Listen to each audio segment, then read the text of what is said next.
Gordon was cross. Why should Henry have a new shape, he grumbled.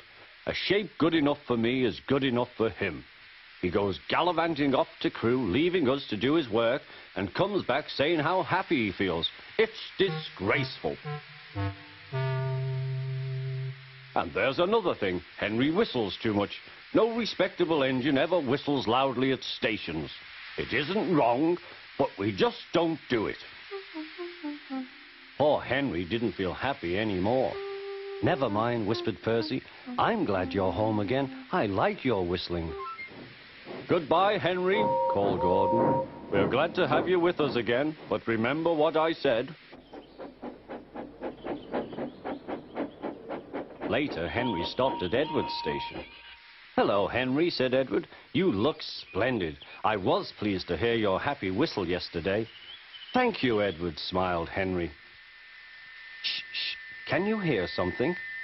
It sounds like Gordon, said Edward, and it ought to be Gordon. But Gordon never whistles like that. It was Gordon. He came rushing down the hill at a tremendous rate. He didn't look at Henry, and he didn't look at Edward. He screamed straight through the station and disappeared. Well, said Edward. It isn't wrong, chuckled Henry, but we just don't do it. And he told Edward what Gordon had said.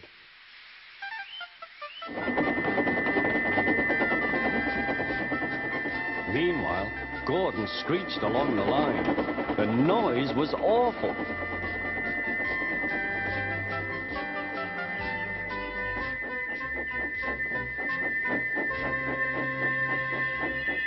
At the station, everyone held their ears. The Fat Controller held his ears too.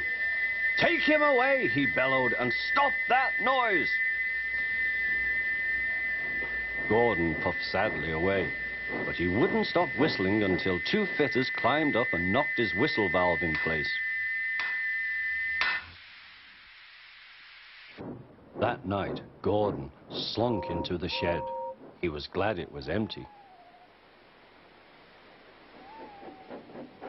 It isn't wrong, murmured Henry to no one in particular, but we just don't do it. No one mentioned whistles.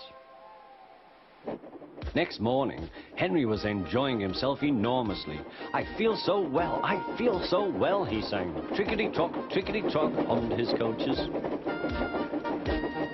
Then he saw some boys on a bridge. Peep, peep, hello, he whistled. Oh, he called. The boys didn't wave and take his number.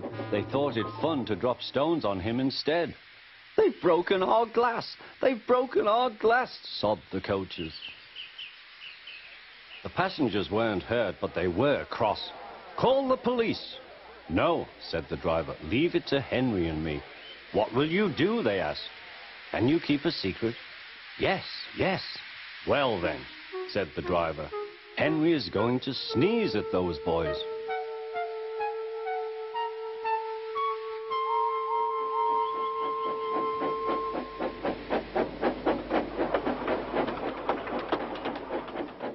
Lots of people were waiting at the station just before the bridge. They wanted to see what would happen. Henry has plenty of ashes, said the driver.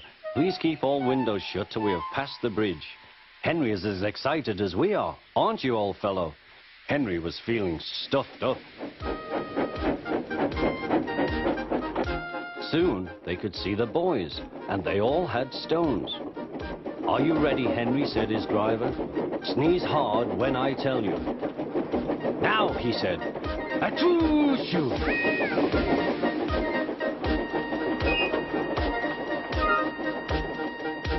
Well done, Henry, laughed his driver. Henry went home very pleased with himself. He had taught Gordon and silly boys a lesson with a whistle and a sneeze.